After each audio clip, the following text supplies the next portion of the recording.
E nesse período eu fiz uma análise preliminar e é sobre isso que eu vou falar para vocês hoje aqui, tá certo? Ok. Então aqui tem um sumário do que eu vou apresentar. Essa palestra não vai ser muito longa. Olha, vou iniciar com a apresentação da ciclovia e a concepção estrutural do projeto, né? Em seguida vou fazer uma análise das condições do mar no dia do acidente. Em seguida farei uma avaliação do galgamento da onda no costão e da força exercida pela onda sobre a estrutura. A seguir, comentar alguma coisa sobre possíveis ações de engenharia e concluir, certo? Então, bom, não sei se todos aqui conhecem o Rio de Janeiro, então, o primeiro passo aqui é localizar a ciclovia, certo? Então, eu estou sem um apontador aqui, então eu vou precisar ficar junto da tela aqui. Aqui está o estado do Rio de Janeiro, pessoal. Certo? Nós estamos aqui no sul, ou melhor, aqui. E a costa do Brasil, nesse trecho aqui, ela tem uma característica única. É o único trecho da costa brasileira que está de frente para o sul, até o Cabo Frio, tá vendo? Depois do Cabo Frio, ela toma novamente a orientação, digamos, padrão, não é? Então, a cidade do Rio de Janeiro está aqui. Próxima, Rodrigo. Então, vamos começar a dar um foco. Então, aqui está a cidade do Rio de Janeiro, aqui é a Baía da Guanabara, aqui é a praia...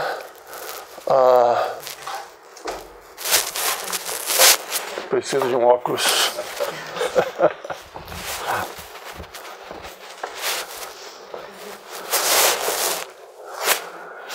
Isto. Ipanema, Leblon, São Conrado. Próximo, Rodrigo. Certo? Então, agora a gente está chegando no local. Aqui está a praia do Leblon, aqui está a praia de São Conrado. E a ciclovia, então, faz esse trajeto aqui, pessoal. Certo? Aqui existe um costão rochoso, como vocês vão ver em breve. Próximo, Rodrigo. Aí, um foco agora no exato local onde o acidente ocorreu. Certo? Então, aqui a gente vê o costão rochoso e o acidente ocorreu aqui. Aqui. Próximo.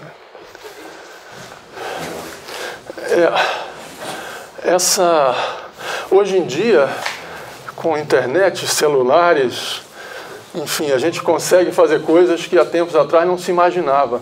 Então, esse episódio foi totalmente documentado, né? Eu inicialmente encontrei esse vídeo aqui na internet, que é um vídeo de propaganda da ciclovia. Ela estava sendo construída ainda, tá vendo? Então vejam aqui, ó, pilares, um tabuleiro colocado, tá vendo? Isso aqui nós estamos indo de São Conrado em direção ao Leblon. Aqui é São Conrado, ó. Então veja, os tabuleiros, eles são simplesmente apoiados nos pilares, certo?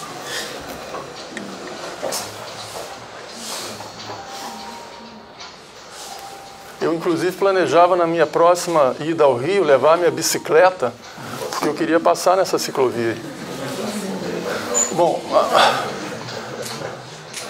nesse dia aí o mar estava pequeno, não tinha ondas grandes, e a gente vê aqui a ação das ondas no costão. Aqui tem praia, né? Então tá raso, mas a gente percebe já algumas coisas. Ok, Rodrigo, não vamos perder muito tempo com isso.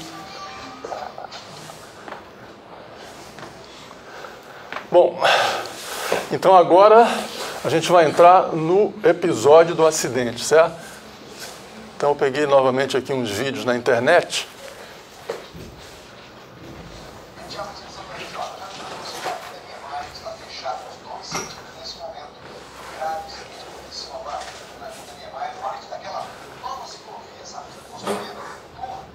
Avança um pouquinho, Rodrigo.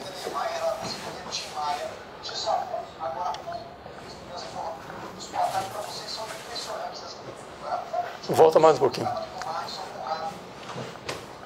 Mais um pouquinho para trás.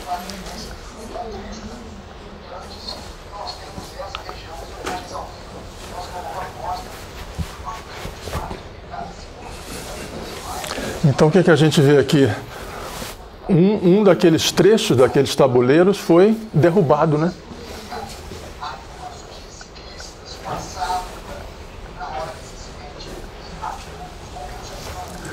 Essa filmagem ela tem umas cenas aéreas que mostram o costão. E aí é importante, o que parece, tem um corpo aqui nessa cestinha, né? Os bombeiros tinham acabado de resgatar uma das vítimas. Avança um pouquinho, Rodrigo, por favor. Tá ok.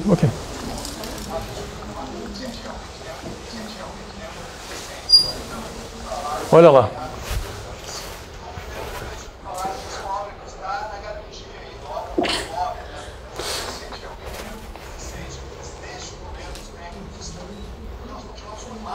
Olha só, essa imagem está interessante. Repara a ação das ondas sobre esse costão rochoso. Olha.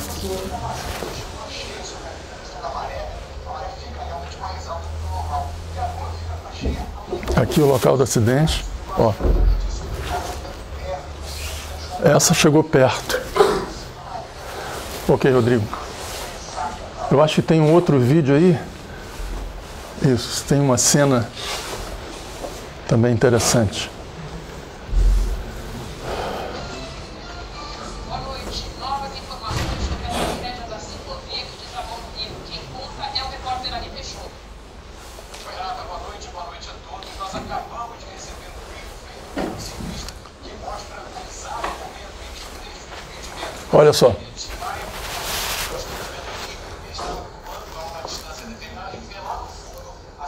Onda quebrando aqui. Uma onda refletiu, bateu na outra que vinha. É essa onda que vai derrubar. Olha só. Tem como aumentar o volume dele aí, Rodrigo?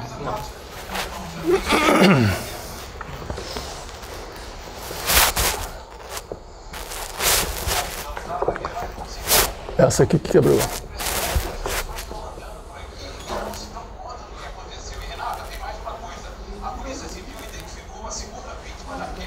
Não, foi a próxima.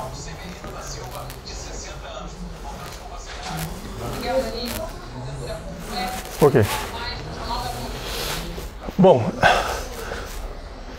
então, pessoal, a gente está vendo aí, eu acho que todo mundo percebeu que o que houve aí foi uma falha de projeto, não é? Então, a ação do mar sobre essa estrutura simplesmente não foi levada em conta. Por que fica tão fácil de a gente fazer tal afirmação? Olha só, aqui eu fiz um desenho esquemático da concepção estrutural. São vigas biapoiadas, certo? Então, aqui está o pilar, a viga apoia aqui, não tem nenhum engaste ou ligação estrutural com o pilar, ela é simplesmente colocada em cima, certo? Bom, essa solução seria perfeitamente razoável numa outra situação, né? Então, muitas ciclovias, passarelas, pontes são construídas com essa concepção, tá? Só que nesse local aqui, a gente está num costão no qual as ondas batem e galgam, não é? Então, existe a possibilidade de a onda entrar por baixo e aplicar uma força de baixo para cima. Então nós temos colegas aqui especialistas em estruturas na engenharia civil. Normalmente forças de baixo para cima não é muito a preocupação de engenheiros civis, porque as estruturas são projetadas para suportar cargas, né, peso. Então a força vertical de cima para baixo, né? Enfim, então nesse esqueminha aqui a gente percebe como era a estrutura, aqui tem uma visão em planta, então existia um tabuleiro que é assentado sobre, na maioria da ciclovia, 2 vigas, certo? Paralelas. No trecho onde houve o acidente, havia uma única viga central. Eles escolheram fazer assim, não sei bem porquê, mas enfim, era assim, Rodrigo. Muito bem, então agora eu entro na parte 2, na qual eu vou analisar as condições do mar, certo? Primeira coisa a se pensar seria ter uma ideia de como é o clima de ondas nessa costa aí do Rio de Janeiro, tá certo? Então vocês vão aprender durante o curso, tudo isso que eu vou mostrar aqui. Essas figuras aqui, nós chamamos as rosas de onda. Isso aí são histogramas direcionais, certo? Então eles informam a percentagem das ondas que vem de uma certa direção e com que alturas. Aqui tem uma escala de alturas e aqui de períodos das ondas, né? E aqui a gente tem o vento no Rio de Janeiro, certo? Então, nós sabemos que as ondas são geradas pelo vento. Então, se você tiver uma ideia de como o vento é, você pode achar que, bom, então as ondas devem ser parecidas com o vento, já que elas são geradas pelo vento. Bom, parece razoável, né? Quando a gente compara essa rosa aqui com essa, olha, não tem nada a ver. O vento lá no Rio gosta de vir daqui, é um vento nordeste, que a gente conhece muito bem lá, aliás, eu sou carioca, né? E as ondas vêm do sul, está vendo? Então, isso é uma característica do clima de ondas no Rio de Janeiro. Ué, professor, mas como é possível, então? Ué, é perfeitamente possível. As ondas são geradas pelo vento no oceano. Uma vez geradas, elas criam vida própria e elas vão se propagar pelo oceano. Então, é fato documentado há muitas décadas que ondulações podem cruzar milhares de quilômetros. Então, há casos de ondas geradas ao largo da Nova Zelândia que vão causar uma ressaca na costa da Califórnia uma semana depois. Certo? Isso aí, inquestionável. Então, nossas ondas aqui não são diferentes, né? Essas ondas do Rio de Janeiro, então, elas são ondas remotas, geradas por ventos que não são locais. O vento que está atuando aqui não faz a menor diferença. Entendeu? Então, essas ondulações, ondulação seria o termo técnico para esse tipo de onda que já saiu da zona de geração. Na marinha, o pessoal usa esse termo aqui, marulho, e os surfistas, deve ter vários aqui, conhecem como swell, certo? Então, o clima de ondas no Rio é dominado por ondulações. É assim. Certo. Então, o que aconteceu no dia 21 de abril de 2016? Olha,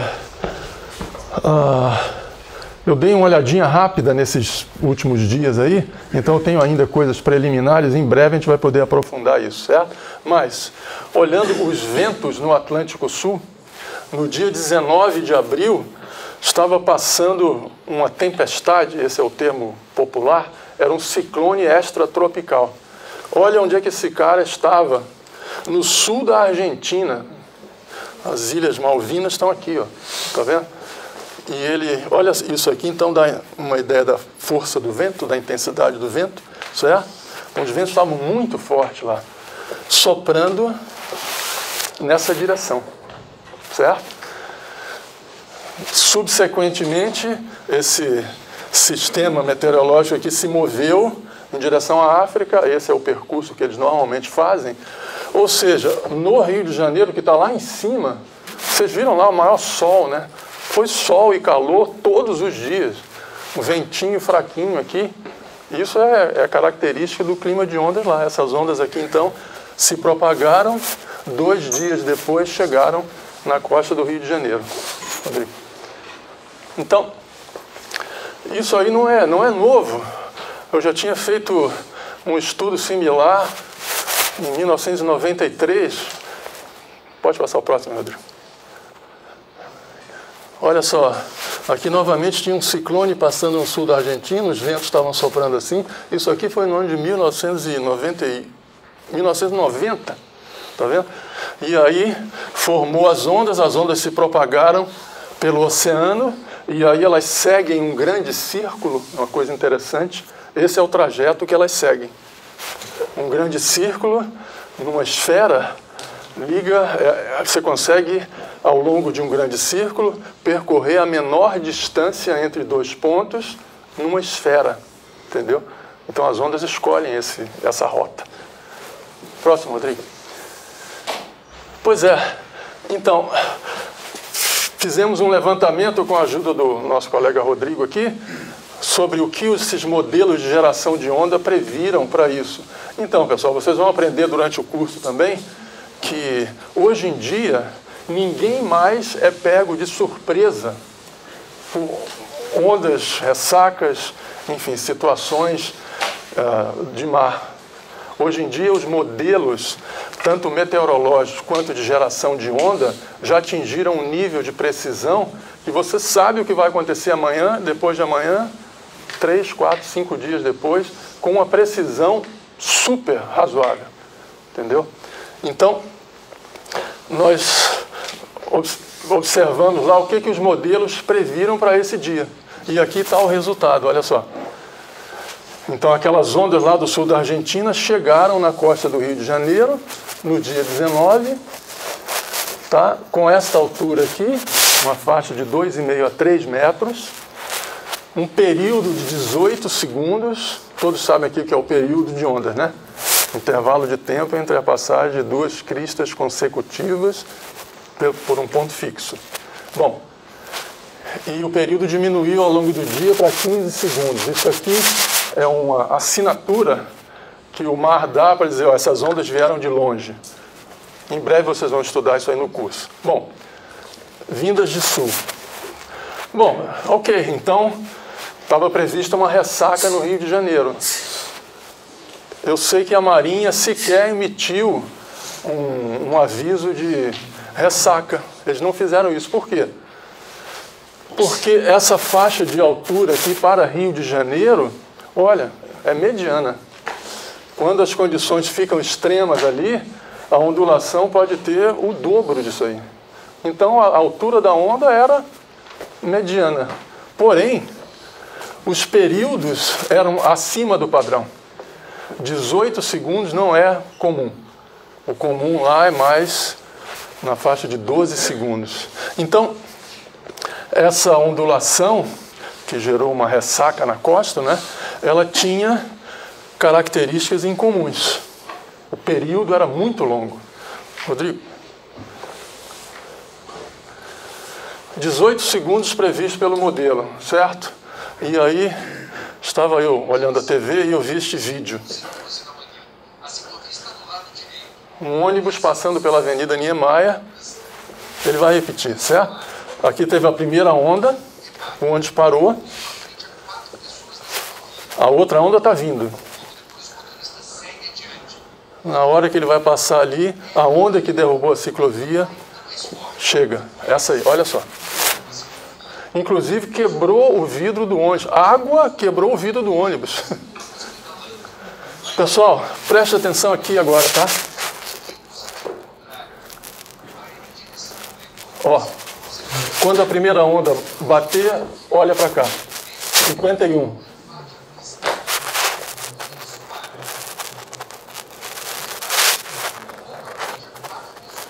10 segundos já se foram.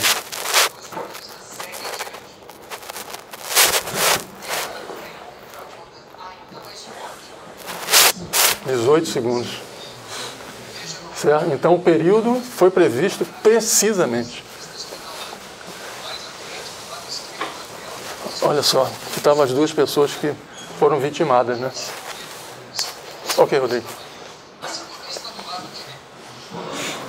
Essa onda aqui aconteceu na mesma manhã do acidente em uma praia do outro lado da Baía de Guanabara chamada Itacoatiara, que os surfistas conhecem bem. Então olha a onda que estava dando lá, tá vendo? Próximo, Rodrigo. Bom, com relação ao nível do mar o que estava acontecendo? Aquilo era com relação às ondas, né? Então agora vamos ver o nível. Bom, o nível do mar, então, se vocês sabem, se não sabem, vão aprender. Ele é controlado por dois fenômenos. Você tem a maré astronômica e a maré meteorológica, tá? A maré astronômica, ela é prevista, novamente, tá vendo? Essa aí é muito mais tempo, há um século, que o homem aprendeu a fazer a previsão da maré astronômica, certo? Bom, então a Marinha produz as famosas tábuas de maré, e eu fui lá na internet e peguei a tábua de maré do dia 19. Tá ela aqui, no dia 21, perdão. Então tá aqui, ó. A maré cheia com 1,2 de madrugada, maré seca 8 e pouco da manhã, às 2h30 da tarde teria a maré cheia. O acidente ocorreu, acho, por volta de umas 11 horas, por aí, final da manhã, né? Então a maré estava enchendo, tá vendo? A Marinha informa também a fase da Lua. A Lua cheia era no dia seguinte. Então é por isso que a amplitude da maré está alta. Então é uma maré de cisígia, onde o nível é sobreelevado, certo? Quanto à maré meteorológica, eu não posso afirmar nada, porque eu tenho que olhar medições. Essa não tem como prever, certo? Mas possivelmente ela estava contribuindo para sobrelevar um pouco o nível aqui. Mas a questão do nível, eu acredito que não é tão crucial. Ela contribuiu, mas não é o motivo, certo? Próximo, Rodrigo. Bom, então item 3. O galgamento da onda no costão e a força exercida pela onda sobre a estrutura, certo? Bom, esse assunto do galgamento sobre obstáculos, digamos, galgamento das ondas, ele é um assunto super importante para nós que trabalhamos com a engenharia costeira. Então vocês vão aprender lá no 4º ano, um projeto de um quebra-mar como esse, você, às vezes, por demanda da situação, você tem que projetar um quebra-mar no qual não aconteça, em inglês chama-se o overtopping, que está acontecendo aqui, ó, que seria a onda galgar a estrutura e passar por cima, tá certo? E aí ela chega do outro lado, e se tiver um porto aqui, vocês imaginem o que vai acontecer, né? Então, esse assunto do galgamento, ele é muito importante e muito estudado. No caso de um quebra-mar de enrocamento, essa rampa aqui, digamos, ela é uma coisa absurdamente rugosa e porosa, então é bem complicado. Rodrigo, próximo, por favor. Ah, não, tem uns filmezinhos aqui. Ok. Volta um pouquinho ali, Rodrigo. Não, pode ser na página seguinte, Rodrigo. Esse também está lá no outro. Isso. Então, o galgamento, o que seria? Seria isso aqui, ó.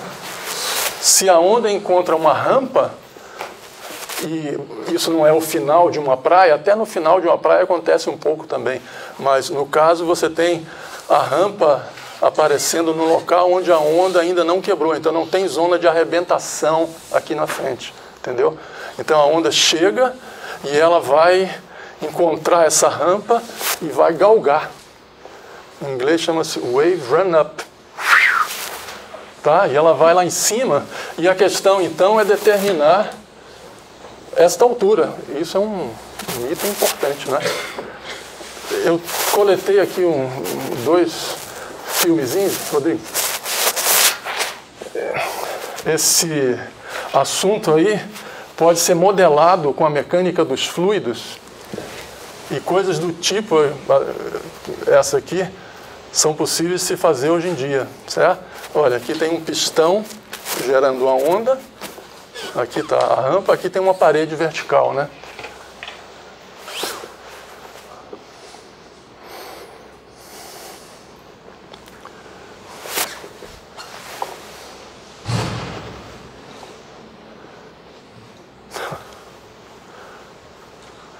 Ok, Rodrigo. Mostra o segundo filmezinho. Então, pessoal, a mecânica dos fluidos computacional, para quem gosta de computador, olha, você pode passar o resto da sua vida se divertindo com esse tipo de coisa aqui.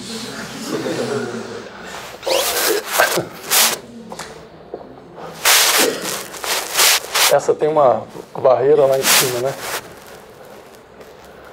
Esse exemplo aqui não é uma onda, eles simplesmente modelaram uma coluna de água que despenca.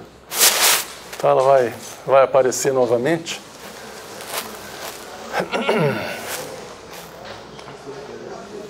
Mas é incrivelmente real isso aí, né? Inclusive você vê que as partículas de água, com esse tipo de modelação aqui, você consegue modelar as partículas. Olha, era uma coluna de água que despencou. Aqui formou uma frente aí que avança, e aí, repare aqui como é que a água bateu lá em cima, né? Imagina a força que isso causa. Ok, pois então, não, na anterior ainda, Rodrigo. Para rampas impermeáveis e lisas, já se estabeleceu uma relaçãozinha super simples para se estimar a altura do galgamento da onda. E a fórmula é essa daqui, pessoal. Olha que coisa simples, tá vendo? Então a gente gostaria de saber o R, quanto a onda vai galgar, em função dos parâmetros que participam do fenômeno. Quais são? 3. A altura da onda, o período da onda e o ângulo do talude, tá vendo? A altura da onda, ela entra na forma da raiz quadrada de. O período não, tá vendo? Então o período, na verdade, é mais importante que a altura para o galgamento, certo? Bom, então o que eu fiz foi pegar essa formuleta e ver o que ela vai dar, certo? Então, está lá a fórmula, e o que eu preciso? Bom, eu preciso estimar os parâmetros para eu entrar na fórmula, né? Tá, olha, período, esse aí eu faço confiança total. O modelo previu, e o ônibus lá, o vídeo do ônibus confirmou, era 18 segundos mesmo, certo? Tá, e a altura? Bom, aquela altura de 2,5 a 3 que o modelo previu seria para condições ao largo, não na praia. Então aí você tem que fazer a transformação até a praia. Isso aí eu não fiz, mas eu achei que não era necessário, porque o vídeo mostra a onda que causou isso. E depois de quase 50 anos olhando o mar, eu bato o olho e eu já sei qual é o tamanho da onda, certo? Eu e qualquer surfista, na verdade, né? Bom, então eu estimei uma altura na faixa de 3 a 4 metros. As ondas iriam crescer ainda desde lá de fora até a costa. Isso acontece no Rio de Janeiro porque ela é uma incidência frontal, certo? A refração não diminui a altura das ondas. Bom, então tá, a altura entre 3 e 4, e o terceiro parâmetro seria o talude do costão. Bom, aí é mais pelas imagens e pelo que eu conheço lá do local, que eu vivi muitos anos da minha vida ali na zona sul do Rio de Janeiro, então eu cansei de passar ali, eu conheço aquilo muito bem, certo? Então, estimei algo entre 30 e 45 graus, eu acho que é razoável. Ok, o que a fórmula prevê para essa situação aí? Então, período, altura e talude, certo? 18 segundos. Altura, 3 e 4. Tá, 3 com talude de 30 graus, esse menos inclinado. Anda 22 metros e meio. Tá? A onda tinha 3 metros. A água vai subir 22. Se o talude for 45, isso sobe bastante. Ou seja, a gente vê que a inclinação do talude participa de forma intensa nesse galgamento, né? Se a onda tiver 4 metros, olha, 26 metros com 30 graus de talude e 45 com 45 graus, certo? Então, qual é a altura da ciclovia no local? Então eu me informei lá com os colegas no Rio de Janeiro, eles me disseram 25 metros.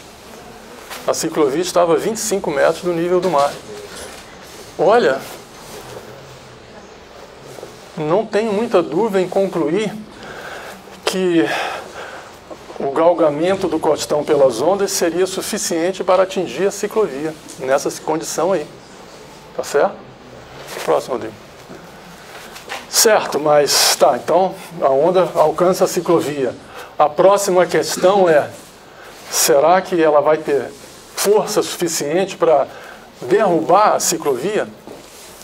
E aí eu fiz um cálculozinho aproximado disso também, tá? Com coisas muito simples que vocês vão aprender. Então, imagine que você tem um jato impingindo sobre uma superfície impermeável, certo? Então esse jato ele vai vir, a superfície impede a passagem do líquido, da água, então ela vai abrir e, obviamente, vai exercer uma pressão sobre essa superfície, certo? Então isso é um problema muito conhecido na mecânica dos fluidos, e essa pressão aqui é conhecida como pressão dinâmica de estagnação. Estagnação por quê? Porque ali a água foi efetivamente parada, ela não passou, ela teve que desviar, certo? Então, a pressão dinâmica de estagnação pode ser estimada com essa formulinha aqui, incrivelmente simples também, tá vendo? 1/2 de ρ, velocidade do jato ao quadrado, tá certo? Onde ρ é massa específica da água e o V é a velocidade da água no jato. Isso. Então tá. Para usar isso aí eu preciso estimar a velocidade da água. Na hora que a onda subiu ali naquela pedra, né? Aqui, Rodrigo. Bom, chutômetro. Aí eu fui no chute mesmo, baseado nas imagens, tá? Então, 5 metros, 10 metros por segundo daria 36 km por hora. 5 metros por segundo, 18 km por hora, certo? Olha, pelas imagens que a gente vê ali, na hora que a onda chega no final da rampa, ela quase que explode para cima, né? Então eu achei que esses valores aqui estariam razoáveis para representar a velocidade da corrente. Muito bem. O que a fórmula prevê? Substitui lá e calcula a pressão. Olha só, pessoal. 1,25 toneladas por metro quadrado, no caso da velocidade menor, e 5 toneladas por metro quadrado. Meu Deus, será que isso está certo? Pessoal, a água é pesada, tem um peso específico grande, entendeu? Então, se ela está em velocidade, você quer pará-la, olha, se prepara, você vai ter que fazer força. Certo? Bom, então sabendo a pressão, aí é fácil calcular a força total, basta multiplicar pela área, tá? Ok, então o próximo quesito seria estimar a área sobre a qual esse jato atuou. O que eu fiz? Peguei apenas os últimos 5 metros, dessa passarela, certo? Lá naquele canto do lado direito da viga, né? Tá, então fiz isso aqui, olhando por cima, tem 5 metros. Dimensões daqui da passarela, eu estimei 2 metros, eu acho que não deve ser muito diferente disso. Então isso aqui dá uma área de 10 metros quadrados. Fazemos a continha, chegamos a isso aqui, pessoal. A força total naquele pedacinho da estrutura seria entre 12,5 e 50 toneladas força, atuando de baixo para cima. Próxima, Rodrigo.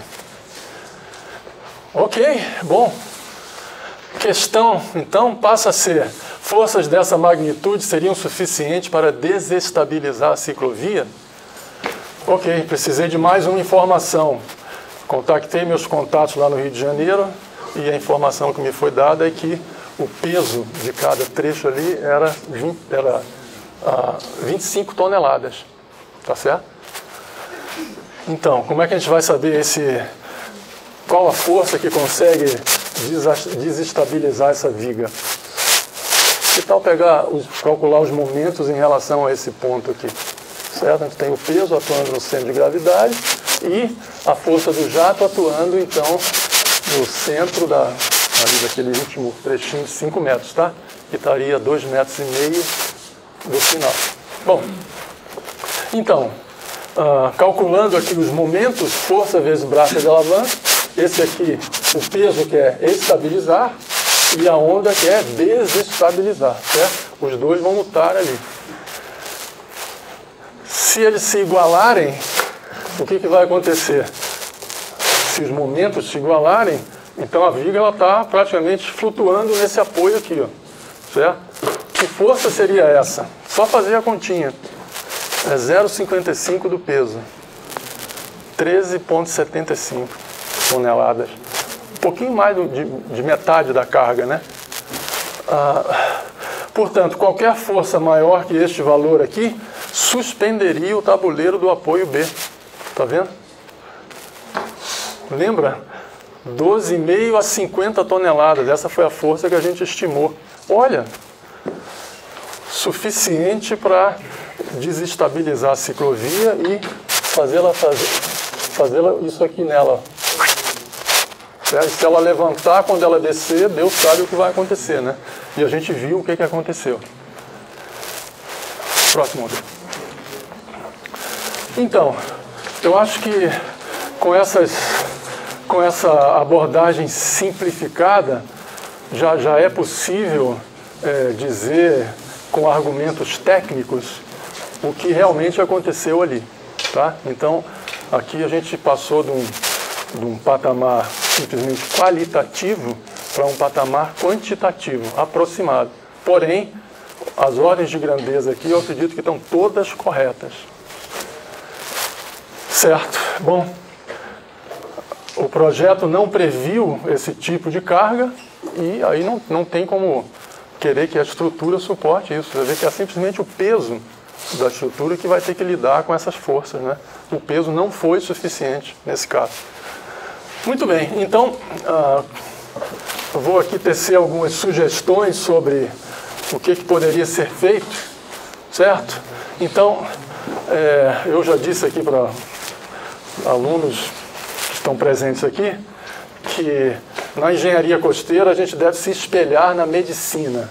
O que os médicos fazem quando aparece um paciente que está enfermo? Primeira coisa, identificar e diagnosticar a doença, certo? Muito bem, esse paciente tem isso aqui, o problema é esse.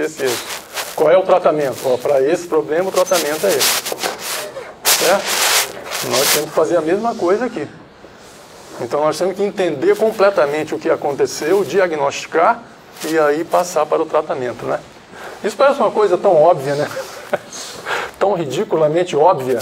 Pois é, pessoal.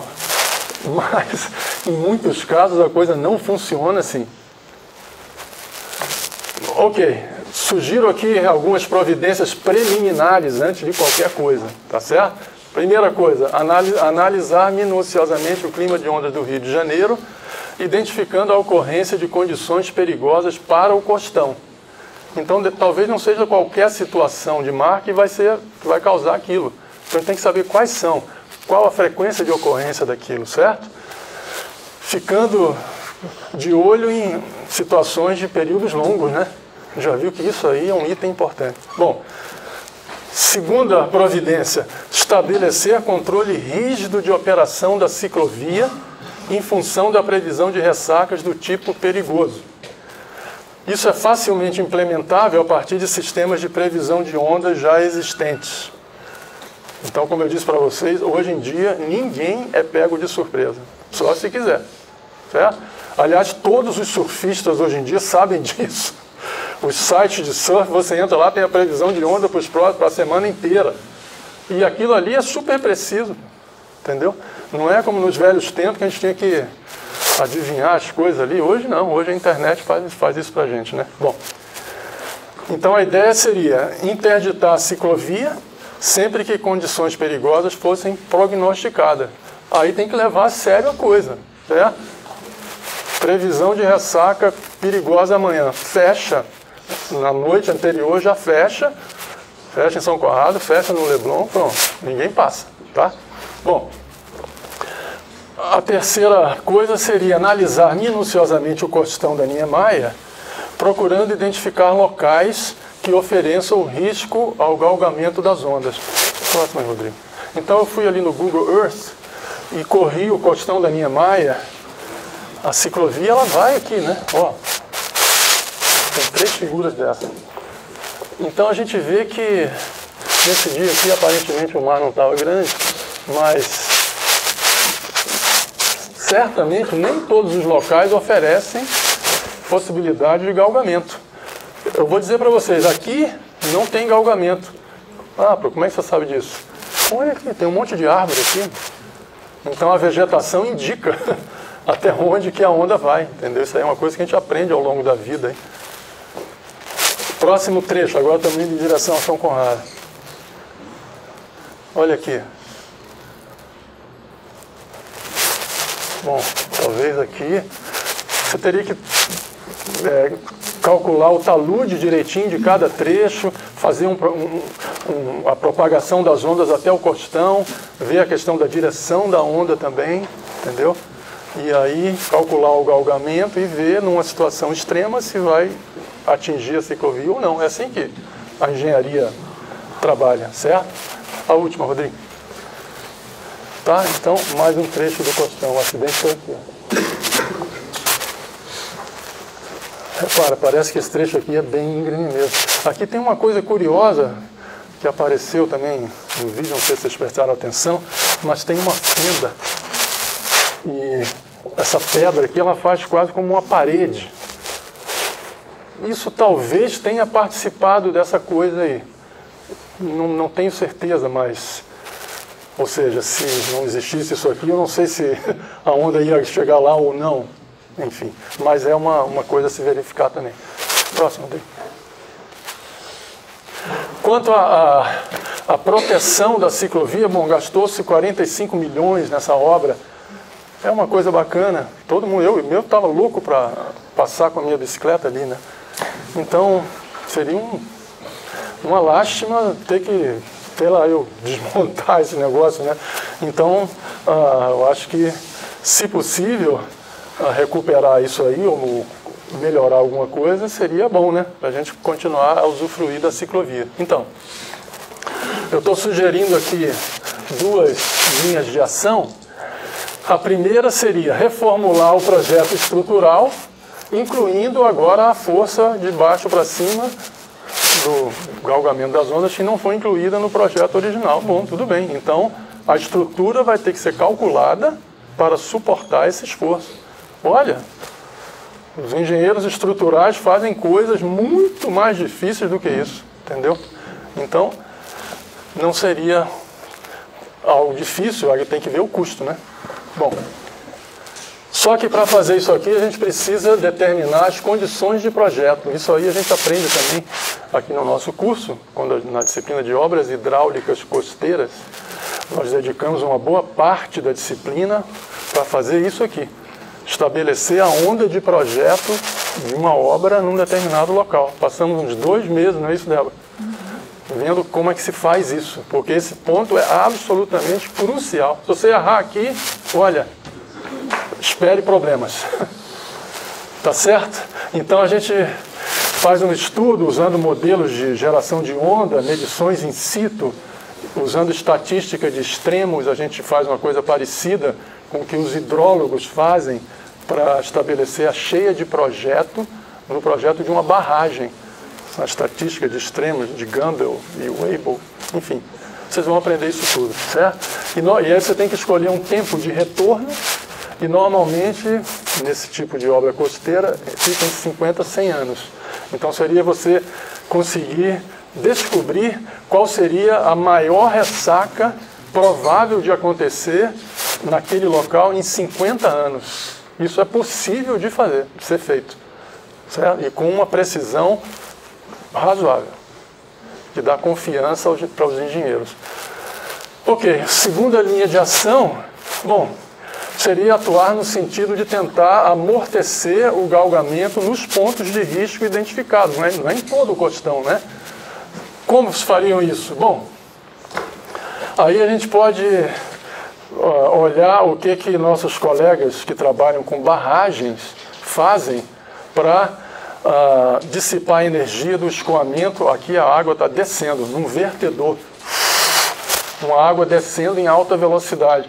Se ela chegar lá embaixo e encontrar coisas lá que não são muito resistentes, de repente daqui a pouco tem um buraco no final do vertedor. Então isso aí é uma coisa muito estudada também. Então eu peguei aqui umas figurinhas rapidamente, né, para a gente ter ideia do que é feito. Então, olha, você pode fazer um vertedor em escada. E isso aqui dissipa a energia da água que está descendo o vertedor, tá vendo? E ela chega aqui com muito menos energia, logo menos velocidade, tá? Bom, professor, vamos fazer uma escadaria no costão da Niemeyer? Olha, bom, é uma ideia, não sei se seria viável economicamente, né? E esteticamente também. Você no Rio de Janeiro sabe como é que é, né? Depois, no final do vertedor, tem uma coisa que chama-se a bacia de dissipação, que eles colocam uns dentes dispostos ali no final da rampa, certo? E isso aqui também vai dissipar a energia. Então seria uma opção. Você poderia fazer um muro, mais ou menos ali na metade do costão, um muro engastado, cravado naquela rocha, certo? E aí você faria uma forma do muro, não seria vertical, ele teria essa forma aqui, pessoal. Uma forma côncava virada para o mar. De forma que quando a onda chegasse, ela ia encontrar essa barreira e a água ia ser dirigida de volta para o mar. Isso aí é usado também. Entendeu? Então existem opções. Próximo, Rodrigo. Eu lembrei de uma coisa que eu tinha olhado aqui no ano passado. Uma possível providência extra, essa seria extra, além, certo? Para locais de risco, tentar amenizar a força proveniente do jato de água usando um artifício que é utilizado em decks de piers na Flórida e no Golfo do México. Então os engenheiros costeiros lá, eles tiveram essa ideia, sabe por quê? Porque lá todo ano é certo que eles vão ter alguns furacões. Nós somos muito felizardos aqui no Brasil de não ter, no Atlântico Sul não tem furacão, né? Mas no Atlântico Norte tem. E todo ano passam vários aí. Quando o furacão vem, aí é evento extremo mesmo, certo? Então, o que acontecia lá, eles têm esses piers. Aqui no Rio Grande do Sul a gente tem essas pessoas, o pessoal chama plataforma, né, de pesca, então algo parecido. E aí eles viram que muitos piers, depois da temporada dos furacões, olha, tinham que ser reconstruídos, né? Todo ano fazer isso. Então eles resolveram, em vez de tentar lutar com a natureza, tentar lidar com ela de uma forma mais inteligente, né? E o que seria isso? Substituir um tabuleiro rígido e fixo, que era o caso aqui, por uma plataforma leve. No caso, eles usam tábuas de madeira pregadas ali, certo? Que seria intencionalmente destruída na eventualidade de um galgamento, entendeu? Então você faz uma coisa para ser destruída, só que é baratinho, depois você põe as tábuas de novo lá e o resto da estrutura fica intacto, porque você vê, se não houver uma superfície que impeça a passagem da água, não tem força. A gente precisou da área ali para calcular a força, não é? Então, dessa forma, um eventual jato d'água não previsto arrancaria parte do tabuleiro, mas não derrubaria a estrutura. Atenção! Só recomendado se acompanhado de rígido controle de interdição da ciclovia. Eu ontem estava conversando com minha esposa lá em Florianópolis, e ela é engenheira também, é professora, aposentada, e aí eu estava falando, eu acho que eu vou mostrar isso lá, mas ela falou, não faça isso. Não faça isso, aqui no Brasil não vai funcionar. Se você der essa ideia, você vai terminar matando gente lá também. Essa interdição aí, o cara vai estar dormindo, vai virar bagunça. Eu falei, não, mas eu vou mostrar assim mesmo. Fica a critério. Mostra a próxima, Rodrigo. Aqui eu tenho uma referenciazinha de um pier na Flórida, onde eles fizeram isso, tá vendo? Então isso aqui, o deck, o tabuleiro, foi arrancado por esse furacão Francis aqui, tá vendo? Então levou tudo. Mas a estrutura ficou direitinho. Então eles vão lá e recolocam as tábuas lá, pronto, está resolvido. Próximo, Rodrigo. Então, para concluir, pessoal, na justificativa de criação do nosso curso aqui de Engenharia Civil, Costeira e Portuária, nós expressamos claramente a necessidade de inclusão de conhecimentos específicos sobre o mar na formação de engenheiros civis que vão atuar na região costeira. E o presente episódio mostrou de forma trágica o porquê dessa afirmação. Está vendo? Os profissionais que estamos formando aqui, são vocês, terão qualificação técnica para lidar com projetos de engenharia na costa, levando em consideração as inúmeras peculiaridades dessa região. Então, os engenheiros civis costeiros e portuários aqui da FURG não teriam incorrido nesse erro. Tá certo? Só que essa nossa área aqui, eu acho que todos vocês sabem, é uma área muito nova. Então, pessoal, eu já estou velho, né? Então, eu já estou a ponto de pendurar a chuteira, mas vocês ainda estão jovens. Então, vai ficar na mão de vocês aí a gente reverter essa situação, certo? Então, a engenharia tem total condição de fazer esse tipo de obra e qualquer outra, entendeu, na costa, desde que as pessoas tenham qualificação, entendam aquele ambiente, saibam calcular coisas, quantificar, não apenas ter aquela visão geral, infelizmente, ou felizmente talvez, engenheiros não podem se limitar a ter uma visão geral da coisa, a gente tem que entrar e fazer contas, sair com números, né? Certo? Então, os engenheiros têm esse desafio, certo? Está na mão de vocês. Obrigado pela atenção.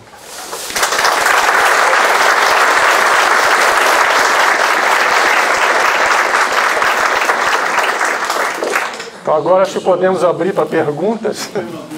Por favor. Eu não sou da engenharia, sou da administração, mas o tabuleiro tinha 22 metros. O senhor calculou a pressão em um pouco mais que um quarto em 5 metros, 10 metros quadrados. Porque foi ali que a onda ela bate no postão, de certa forma, meio em diagonal, encontra aquela parede, aquela fissura, exatamente ali que ela sobe mais. Então, ali o senhor calculou naquele ponto, no ponto de apoio lá, a pressão exercida, isso eu queria tirar dúvida. Exatamente isso. Todo o espaço tem 22 metros. Sim. Seriam 44 metros quadrados ou mais. Mas o senhor calculou só sobre 10 metros, onde ela bateu. E já foi suficiente com sobra. Perfeito, já foi exatamente isso. Tá certo? Se eu tivesse, se a gente aumentar a área ali, a força começa a aumentar também, né? Entendeu? Mas eu achei que 5 metros já estava bom. Ali tem uma situação, Rodrigo, vê se tu consegue voltar numa foto ali no início. Aquele local específico, pessoal, ali tem é um local que se chama no Rio de Janeiro a Gruta da Imprensa. Isso aí eu já conheço desde que eu era garoto. Isso foi... Não, lá no início, Rodrigo, que mostra a peça caída lá. E essa tal Gruta da Imprensa, ela é uma coisa que foi construída, eu acho que por ocasião da construção da Avenida Niemeyer. Uma década de 50, eu acho que foi, até antes de eu nascer um pouquinho. Olha aqui, tá vendo? 3 arcos, a pista passa aqui, essa fenda, eu acho que ela avançava até aqui, e eles vinham quebrando a pedra aqui para construir a avenida. Quando chegaram, eu falei, pô, aqui não dá para quebrar, não tem mais, tem um buraco.